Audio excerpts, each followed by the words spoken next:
morning students. Today we will do example 6, 7 and 8. Example 6 क्या है? In figure AB parallel CD and CD parallel EF and EA is perpendicular to AB. Angle BEF is equal to 55 degree. We have to find X, Y and Z. We have to find angle X, Y and Z. तो पहले हम देखते हैं कि AB parallel CD है और CD parallel EF. CD parallel EF लेकर चलते हैं. Since CD parallel EF, so Y plus 55 is equal to 180 degree allied angles. Y plus 55 is equal to 180 degree allied angles. So Y is equal to 180 minus 55, 125 degree. तो Y की value हमारे पास कितनी आ गई? 125 degree.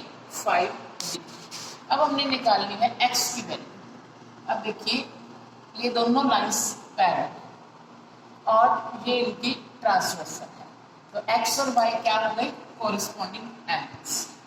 AB parallel CD, AB parallel CD, BE is their transversal.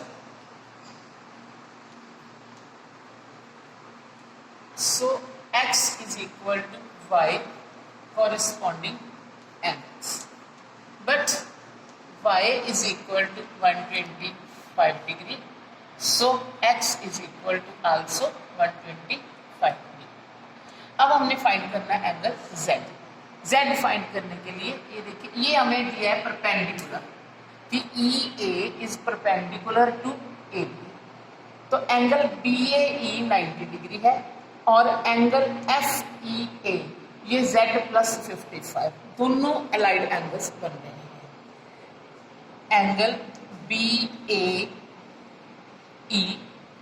Plus angle FEA is equal to 180 degree.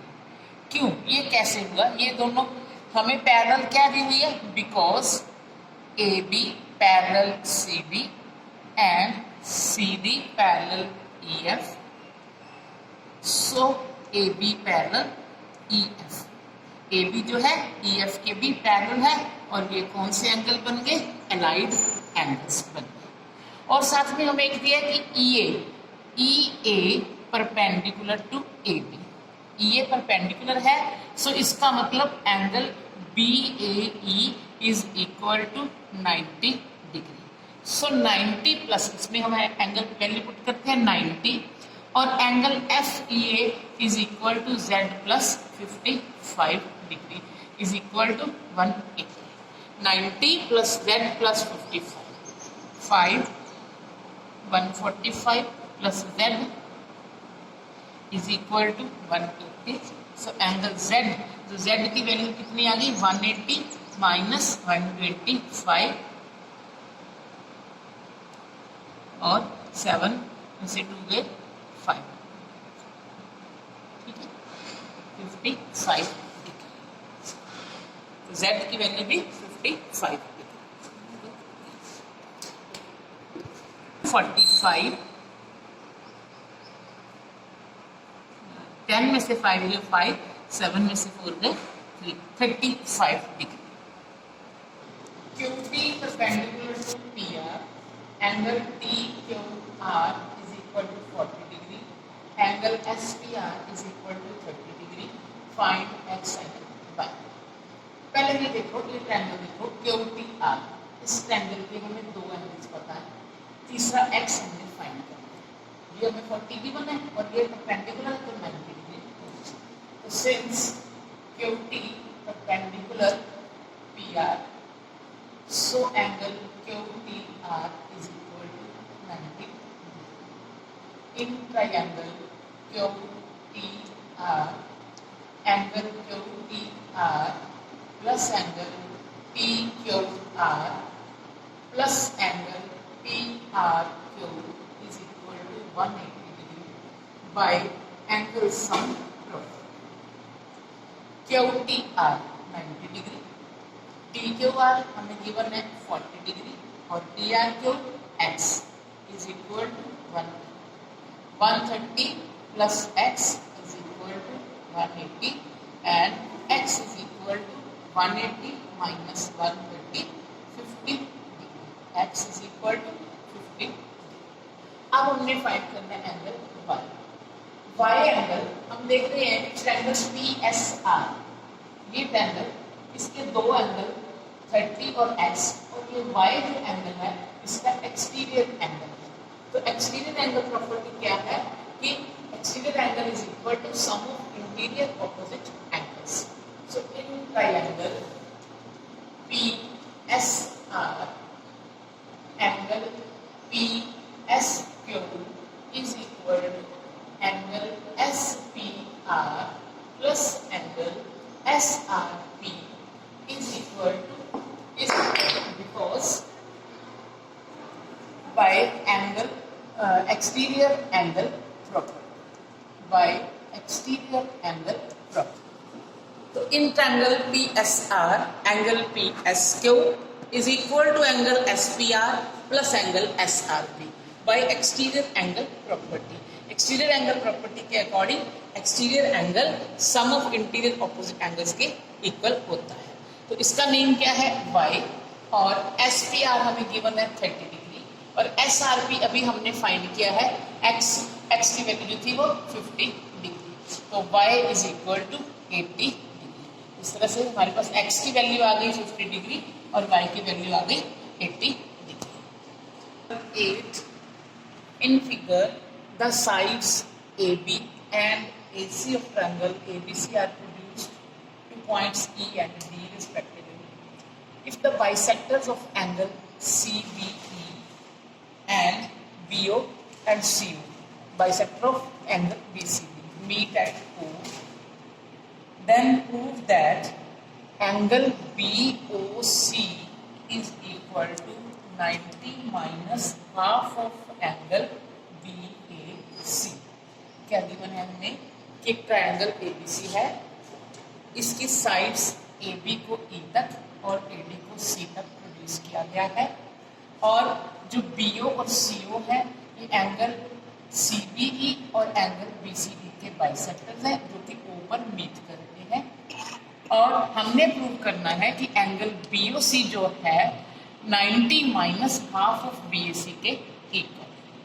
तो पहले हम देखते हैं कि ये जो लाइन है एक सीधी स्ट्रेट लाइन है, स्ट्रेट लाइन बनी है, इसके ऊपर बने ये दोनों एंगल्स का सम 180 डिग्री है. Angle ABC plus angle EBC is equal to 180 degree. Linear pair बनाते हैं दोनों एंगल्स. ABC का नाम क्या है? Y है, और EBC दो एंगल्स में डिवाइड हो रहा है, हम उनको अलग अलग नेम दे देते हैं 1 and 2. Plus angle 1 plus angle 2 is equal to 180 degree. But angle 1 is equal to angle 2 because BO is the bisector of angle EBC. So Y plus angle 1 plus angle 1 is equal to 180. 2 times of 1 is equal to 180 minus Y, and angle 1 is equal to half of 180 minus Y. ये 2 जो था इनके नीचे आ गया.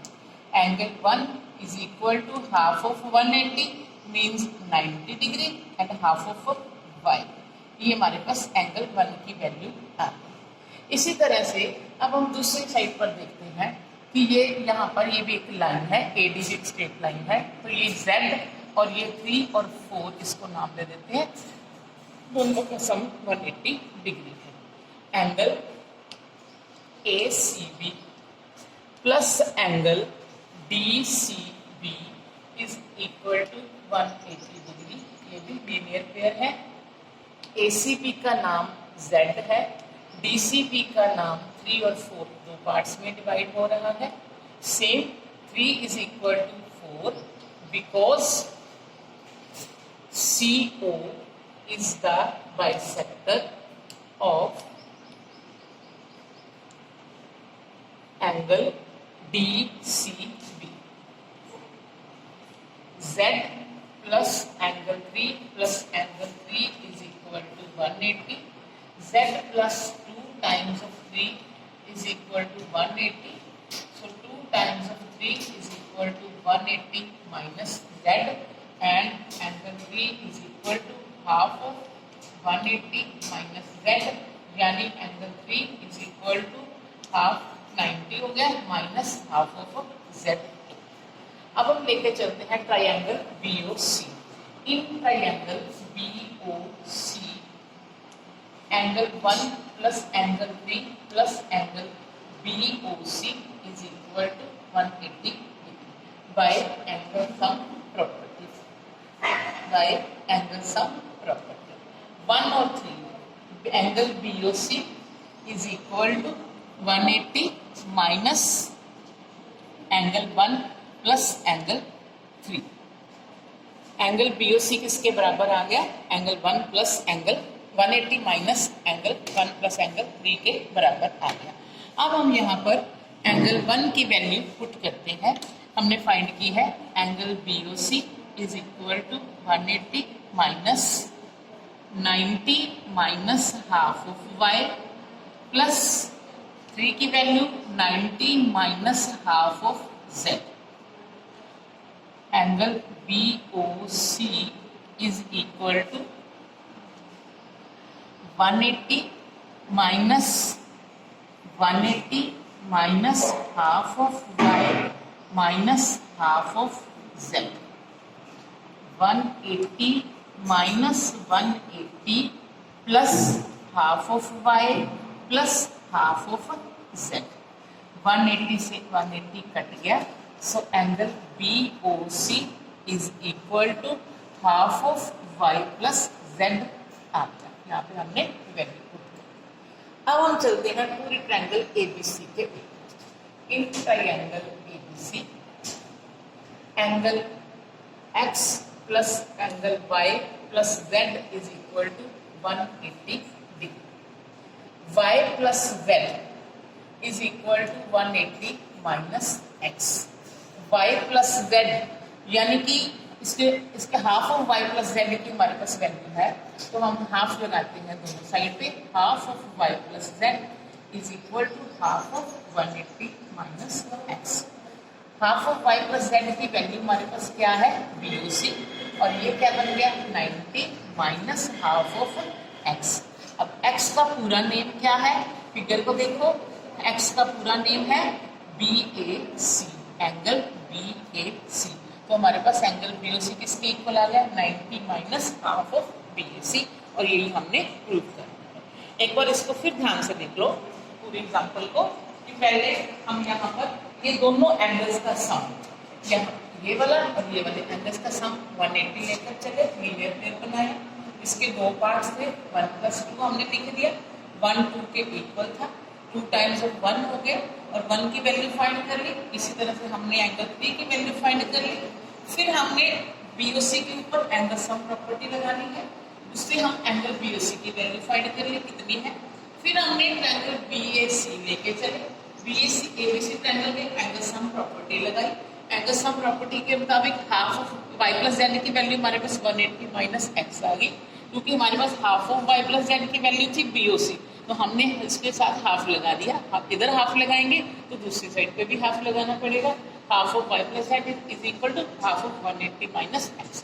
Half of y plus z की value हमने पीछे से उठाई BOC और ये मल्टीप्लाई होकर 90 और हाफ ऑफ x बन गया. x का पूरा नेम क्या था? Angle BAC. तो जो कि हमारी रिक्वायरमेंट क्या थी कि एंगल BOC प्रूव करना था 90 माइनस हाफ ऑफ BAC के इक्वल.